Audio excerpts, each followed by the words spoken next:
Hello everyone, this is Charlotte and this is a podcast called Chatting in Cars. It's where I talk about things at a distance whilst I'm driving and hopefully not running over people. Today is Saturday, so you've caught me on an off day, which is nice. There is a disclaimer at the start of this podcast because I do swear. It's not made for kids, so if any of your kids are listening to this, turn it off now. I'm going to tell your mum or your dad or whoever looks up, so turn it off. I'm not a parent, but I definitely know what's right and wrong that way. I always talk about sensitive topics, so if you don't want to talk about sensitive topics, absolutely don't listen. You don't have to, I'm not making you.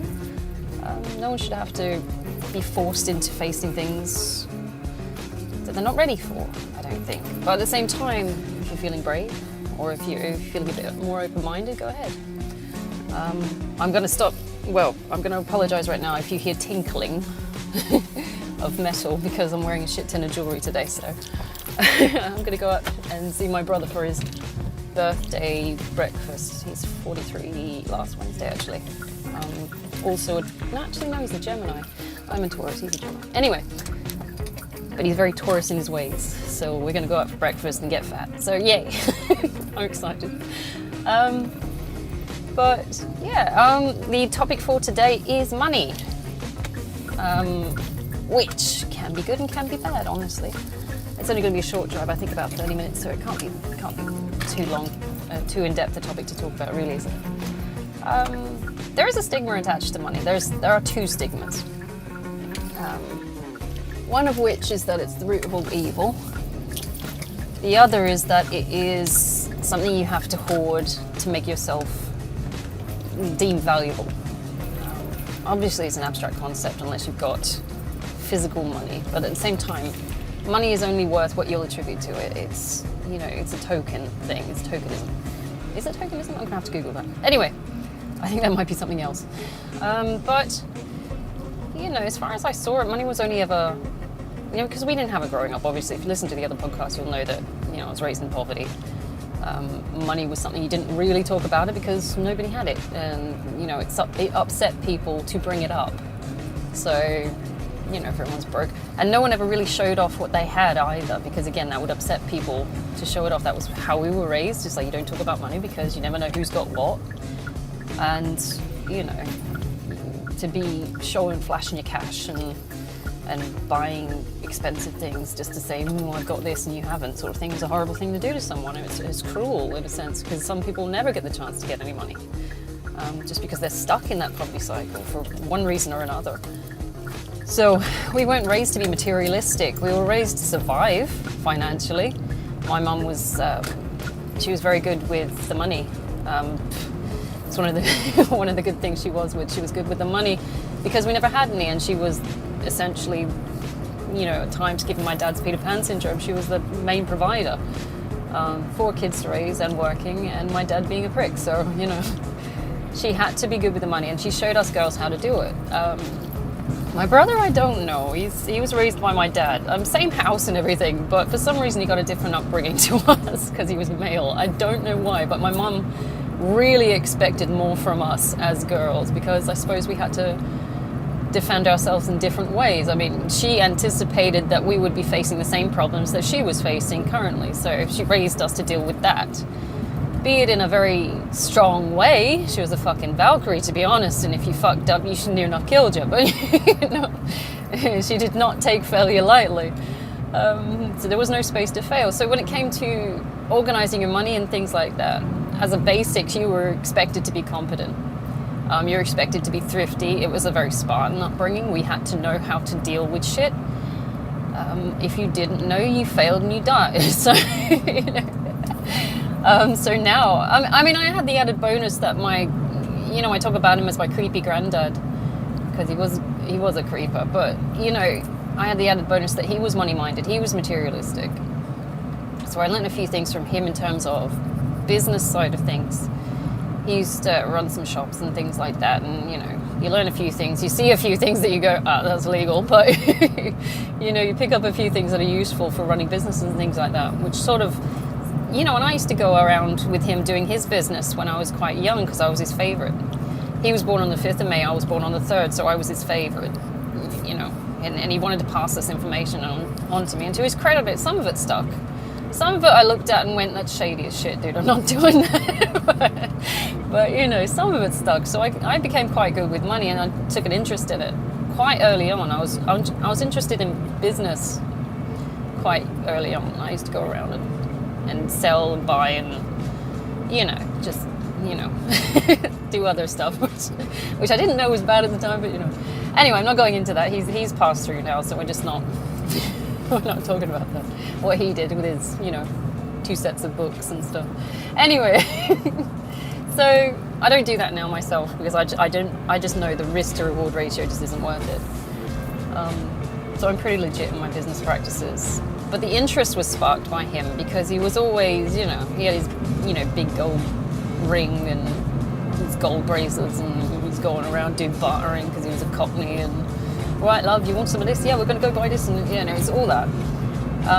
If you ever watch Only Fools and Horses, he was a bit like Del Boy, actually. So I don't know how British you are over there listening, but he was always in for, you know, in for a pound, in for a penny, in for a pound sort of thing. He wanted to keep the business running, and he was money minded. And I picked up some of his skills. I've picked up a drive to want to perform into business, and I take an interest in it. It's more of a passion, really. Luckily, you know, if you want to go into the esoteric term, it is my North Node anyway, so, you know, I'm never going to really have a problem with wanting to do that. That is a lot of my drive. It's not because I'm materialistic, it's just because I gamified it. I feel there's funness to this. It's not greeding to hoard money and wealth and things like that. It's more aligned with, I like the strategy behind building businesses and things like that. To be honest, if I could, I'd probably just do a shitload of startups and sell them off, because it's just fun to make stuff, isn't it? Some people do it because, oh, this is my sole income and I'm going to build it up as a massive thing, and I just like the logistics of the business side of things, you know. Which is why I've got several side hustles, because I'm like, oh, I'll start something else. I'm big on the projects. So for me, money is more like something to play with. We didn't have it growing up, so I take an interest in it now. I'm not doing it to amass some kind of wealth. The side effect is that if you're good at playing the game of the money game, you tend to build up things. I mean, I'll generally just pass it on, really. I don't think there's any real reason to hoard money. That shit needs to flow, because it is a transformative product, really. A product, process, making it. It's not meant to be stagnant. If it's stagnant, then it causes poisonous kind of lifestyle choices. Oh, Jesus, that was a big pothole. Sorry.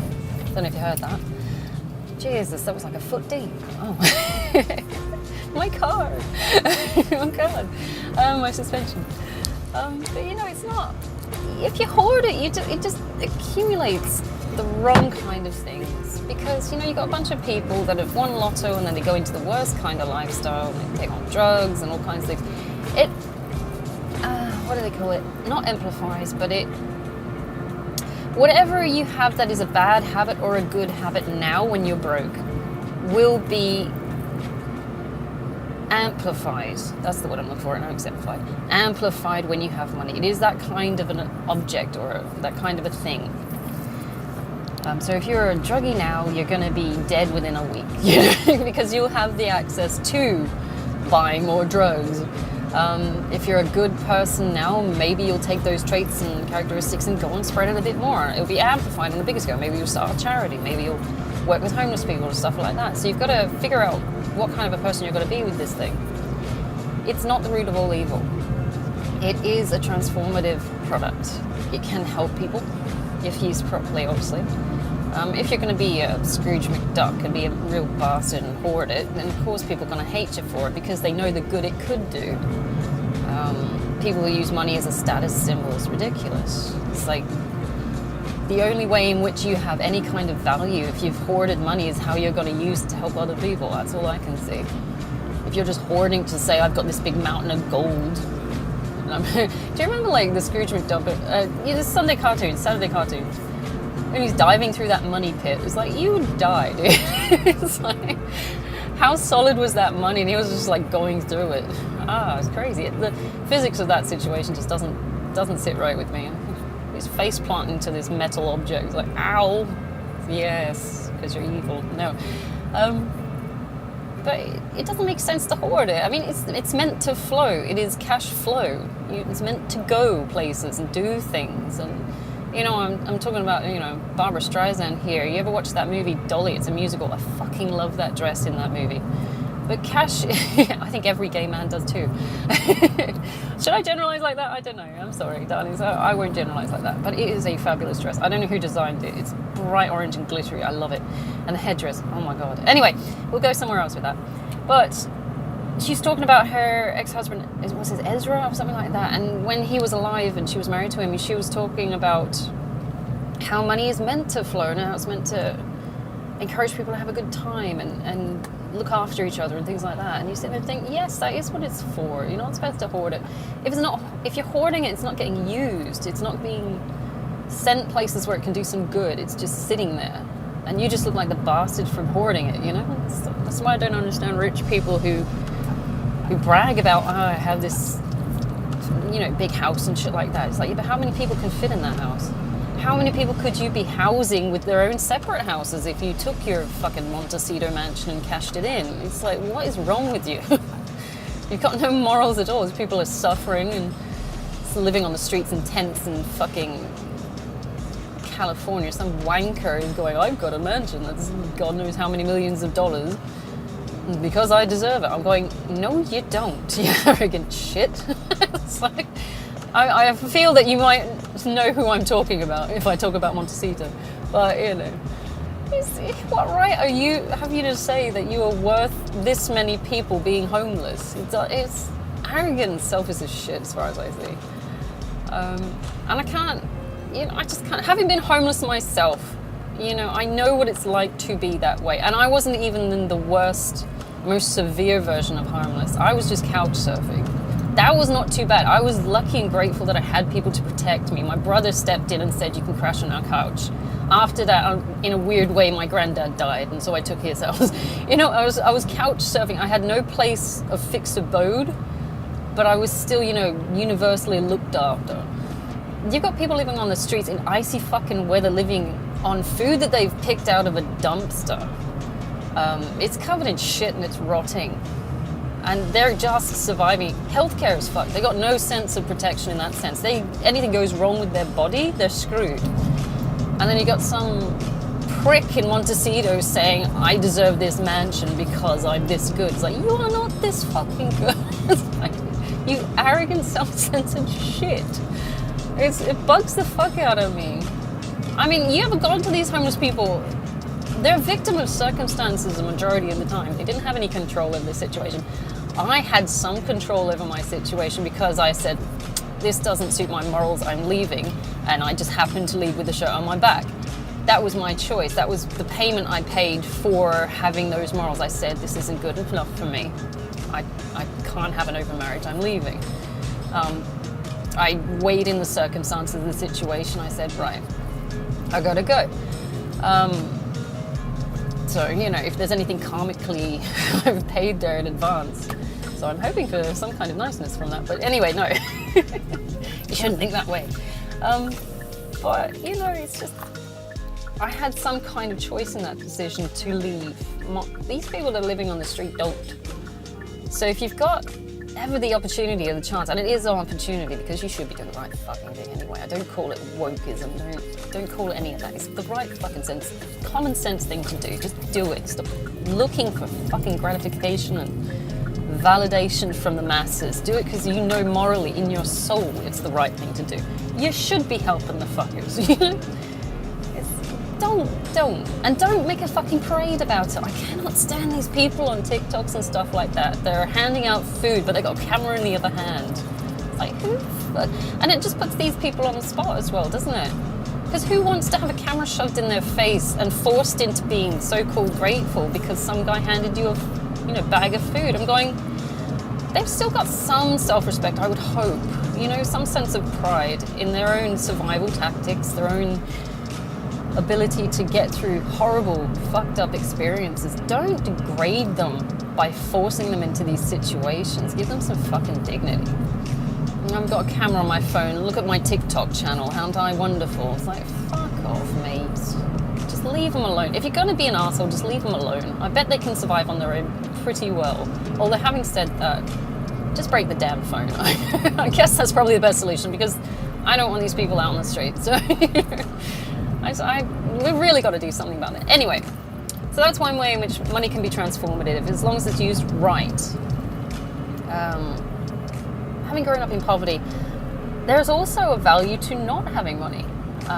You do learn skills which will help you survive should severe circumstances occur. When everybody went down financially because of COVID and all that shit, nothing much changed for me. I mean, this was the year where it was my drop out the arse year, 2018. That was our lockdown year, I think. But that was also, funny enough, the year I separated from my husband, so everything went... Oh no, actually it was 2 years before or something like that. I've got to think that now. Because I don't remember going into lockdown that much. I think it might have been the year. It's that span, like a 3-year span of everything going tits up. Nothing really much changed except where I was existing. I was still in debt. Well, I was massively in debt, but I wasn't, hugely rich that it would made a certificate. I wasn't losing my house because of some kind of business thing. I was losing my house because my ex-husband was a piece of shit. But, it's the skills I learned from living in poverty as a child, which I'm currently using now with my New Year's resolution things, which is doing really fucking well. I am having so much fun building on those skills. It just transferred onto getting myself out of debt. I didn't really have a problem. It wasn't a huge alien experience for me to relive in poverty. It had improved whilst I was with him because I was earning and I had somewhat stable foundation. And when I left, it was shit. I can't lie. It was absolutely shit. I was 10 grand in debt. But I still had the skill set. So it's invaluable that you actually take on, vary your skills when it comes to survival. It's not just a case of, I've been rich my entire life, or I've been better off my entire life. This is always going to be like this, so I just assume that I don't need to learn these skills. It's arrogant to assume that. And I tell you now, you assume that, the universe is going to drop you right in it, because she doesn't like arrogance. She's going to fuck you up. You take that stuff for granted, she'll show you how much you need to be humbled. When I got dropped on my ass, it was basically a case of, I assumed that we were safe because I thought I had chosen the right guy. I did not. That was, in my arrogance, my own human arrogance, and we've all got it. I assumed I would be okay for the rest of my life. I honestly thought I would die next to him, sort of thing, We'll stay married and it'll be fine and everything will be okay and we're building a home and a future and all this kind of thing. I assumed that. That's the problem. You can't assume anything. You're constantly got to be grateful of what you got.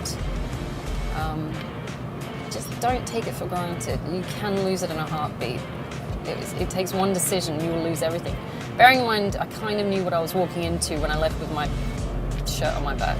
Because I knew it wasn't going to be easy, but I thought, I got to weigh up that feather with that heart, if you listen to my last podcast about death, and just decide what is good for me and my soul, essentially. It's like, do I stay with a guy who's, he's going to be bringing women home and destroying me emotionally, psychologically, knowing that I'm not the kind that actually wants an open marriage in order to sleep around. I would allow it if I ever did, which I doubt I would, just to, be a people pleaser.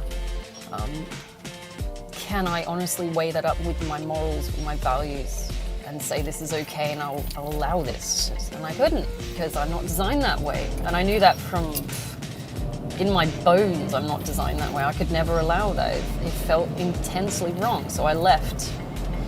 And I threw that relationship away because I knew it was heavily flawed. And that was a good tower moment for me because I learned a lot about myself in the process of that. If anyone does tarot. Tower moments are designed to make you rethink and relive, reevaluate what you're doing. It is the absolute collapse of everything you know, just so you can rebuild in a better way. And people will shit their pants when they see that. They see death and a tower in the cards and they go, oh my God, it's the devil. It's like, no, actually, the devil is a prison of the mind. It's what we trap ourselves in mentally. So a prison of the mind in that case, if a devil came up in that spread, if if I had managed to do a spread on that event occurring, the devil of the mind would be that I have to stay. Or I feel compelled to stay in that situation because I will lose everything. I'd be afraid to lose everything. But I wasn't afraid to lose everything. I went, I am so angry and upset by the situation. Fuck it. Bring the tower on. I'll take the homelessness. I'll take, being in debt on my own, trying to handle this. And, in a good way, it taught me bravery and it taught me resilience and it taught me how to rebuild, and I got on with shit. It's amazing how transformative anger can be. So, fuck that guy. But we're afraid to do these things. We're afraid to lose everything. I've already, been in debt. I've been homeless. Money for me comes and goes. I don't like the uncomfortableness attached to not having a stable environment, just because that's how I survive. That's how I exist. I've also lived in poverty, so I like to have a certain level of stability financially.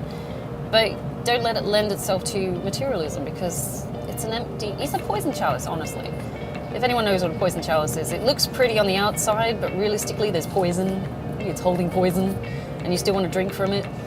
And there's a lot of thirsty people out there that are looking for this holy grail, but realistically it is a poison chalice. It can be the worst thing, it can be the best thing. It depends who's drinking it as well. If you're that kind of, oh my God, you know what this is? Indiana Jones. I've watched too much pop culture. Oh dude, I'm gonna totally watch that now. Anyway, Indy belongs in a museum. I love that guy, Harrison Ford. Anyway, I had a kid that looked like him one time I was teaching. Anyway, so long story, tangents. But it is, if given to a good person, money will help, it can heal. It can mend, it can build, it can grow. Given to the wrong person who's just going to hoard it and do the wrong thing, use it for evil, it will poison everyone and everything around them. It's it's an amplifier. It's not something to be afraid of. I just think that you should use it with the right intent. And not just because you're getting fucking social validation from it. That gives me the shit still. I'm working on a few projects myself at this time. And it seems to be, the weird thing is, I never seem to make a huge amount of profit. I think it's, designed by the universe to keep me humble.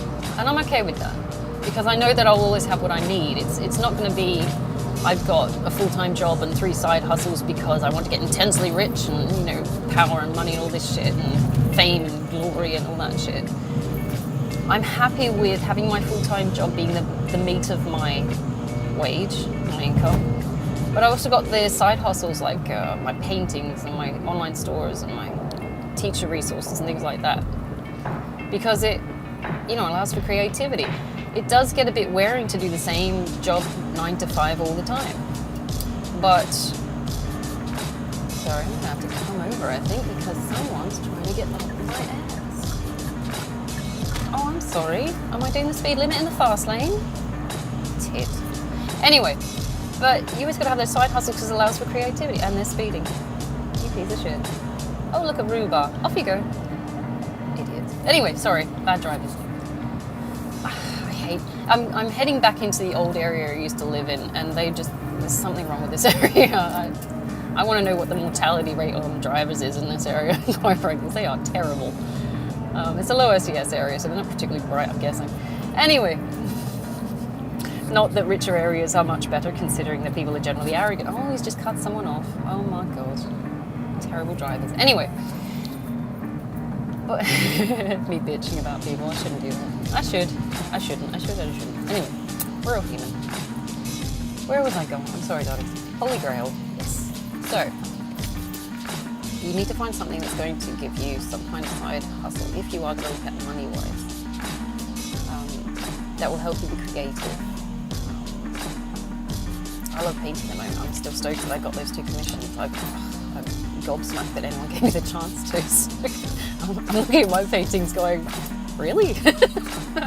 So it's like, yeah, I love these 2. Can you redo them in a bigger version? Why? Really? This doesn't make sense. So I'm sitting there going, that's crap, right? It's like, no, we love it. It's like, I sell them on eBay, dude. It's like, we all know eBay is crap. Come on. I did have a Shopify, but it just didn't do anything. So yeah. I don't know. Maybe it's just a bit of self-doubt. I don't know. Just hawking shit on eBay. It's like, I like painting. Terrible. Anyway, so let's think of it. You got to have some kind of passion approach to it. If you're going to make money, you got to have some kind of vested interest in it. And don't be stupid enough to just say, I'm going to be a TikToker because I love TikTok and I'm going to do that for the rest of my life. Be solid about it. Get a proper job. I mean, don't be a tit and say, I'm going to be a YouTube star and I'm just going to do that and everything else can go tits up because that's what I want to do and that's my passion. It's like my ex-husband was all about being a personal trainer. He had an interest in personal training. He didn't earn a lot. I carried him financially because he assumed, despite treating me like crap at times, not as much as my ex-boyfriend, but he assumed that I would carry him, and I did carry him because I loved him at the time. But he never made any money, and so it became a strain on the relationship, and he was arrogant as well about it. He assumed that he would get this amazing position, or he'd start a business, or he was running boot camps. But he didn't have the common sense to get a full-time job whilst also doing the side hustle until the side hustle, overcompensated for the full-time job. That was the thing. It's like you've got to start with a good solid base to back you up if the side hustle doesn't work. I've had a few side hustles that didn't work, and you sort of learn through that and you go, okay, so this one doesn't work this time, so we'll try something else, try something different. His problem currently is that he's a personal trainer. He's not qualified really for anything that has a decent wage. He could go and do a normal, work in a cafe, what I would deem unskilled labor. I could be a barista. It's like, you go to uni for that? No. It's like, no. And I'm not dissing people's jobs because, we all got choice. I mean, I didn't exactly have choice to go to uni. My parents told me I was going to uni and it was the only option. They fucking drilled that shit into me in one way or another. If I had the freedom to, I think I would have gone into fashion design anyway. That's one of my interests. But business is generally a passion for me because I enjoy that. But he currently is facing the situation where, in his arrogance, he did start a uni degree. He just rage quit it because he didn't like the way they were doing it. That seems arrogant to me. I could be wrong. It's like, who are you to decide what's appropriate? So he quit that. Are we facing markets here or something? Sorry, I'm just looking around me and people getting trays out and stuff. But it's like, don't be silly enough to assume, or arrogant enough to assume, that the side hustle you've started will be the only option you'll ever need. It's unreasonable. I know as a teacher my job's pretty solid because there's always going to be schools, there's always going to be kids floating around that need teaching. I'm lucky in that I can travel with my job. I can just, anywhere in my country, I can just pop up and go, I'm a teacher. Give me a job. And they'll go, fuck yeah. Because there's, short staff of relief and all kinds of things. So you can always find a position as a teacher. But as a personal trainer, I remember trying to help him run his boot camps, and he was okay with getting clients, but most of the clients he had, he'd nicked from someone he used to work for. A proper gym place that sort of did personal training on the side. He'd actually taken the clients from them. I don't know if that's legal, to be honest. I'm pretty sure there's a word for it. It's like sniping or something like that. It's either it's illegal or it's unethical because you're taking business away from an already established business. But that's what he chose to do. I don't know if he's still doing his boot camps. I haven't seen him in 4 fucking years or something like that. I haven't heard a breath of fart from him. But he's somewhere north of the river with whoever doing whoever. But his mindset, he was so focused on himself and his ego, and he assumed that because he was him, it would work. And I have a strong feeling it didn't, because when we were together, even though I was holding base for him with my teacher wage, he wasn't pulling consistent amounts in his business. So I don't know if he managed to keep that going, because I know he lost a lot of them when he was, down this end where I am currently. If you've ever seen a map of Perth, there's north of the river and south of the river. Well, I'm south of the river. He's north of the river, so I think. But don't be arrogant in that way. You've got to figure your shit out. Look at it logically rather than just going, amazing, so I'll do it this way. I'm going to have to leave it there because I've got to go to breakfast with my brother, my Joey. I'm going to say this, if you ever get access to a large amount of money, please help people. And not everyone gets the same opportunities. I mean, it's common sense, isn't it, really? You know what people are like. I'm not saying go out and promote drug takers taking more drugs because you've given them the money to do it. There has to be a roundabout way of helping them.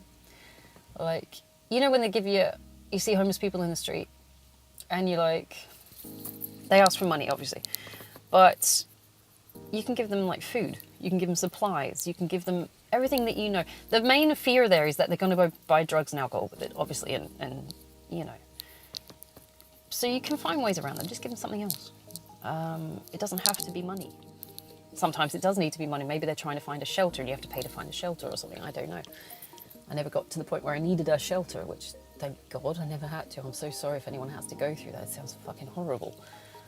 Again, I was only couch surfing, but you know, I don't want to have to, you know, there has to be a way around that where you can still help people without it turning into something more sinister like drug abuse.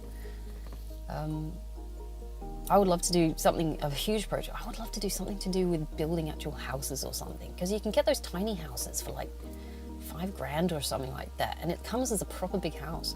Well, I say big, but it's a tiny house, but it's got like a toilet and everything, and I just think that would be more interesting than them living in tents and stuff, or trying to find accommodation in some kind of, you know, like, what do they call it, like a halfway house, you know, don't you think? And if you can find space, maybe you can do some kind of community thing, and you can get some kind of rehab thing going on or something, you know. It's people just trying to find resources at the moment, or access to things, or, you know, half the time they're looking for like basic things, like trying to just get their birth certificate and stuff like that. It's crazy because they've lost literally everything, or it's been stolen. One of the things about being homeless is that people just take your shit. So I've been watching documentaries, sorry. I know it's a bit morbid. Anyway, I'm gonna leave it there. I hope those people genuinely get help in one way or another. In any way, any help. Just try and get them, you know, sorted out. If you've got money, help people. Don't be an arsehole. It is not the root of all evil. It is a transformative tool, which, alongside maybe education or something like that, you can use to sort out your life, aim for something more, you know, productive than just sitting on a pile of money like some bastard dragon, I guess. I don't know. I hope you have a fantastic Saturday. I'm going to try and do a podcast on the way back. Take it easy and look after yourself. Okay? All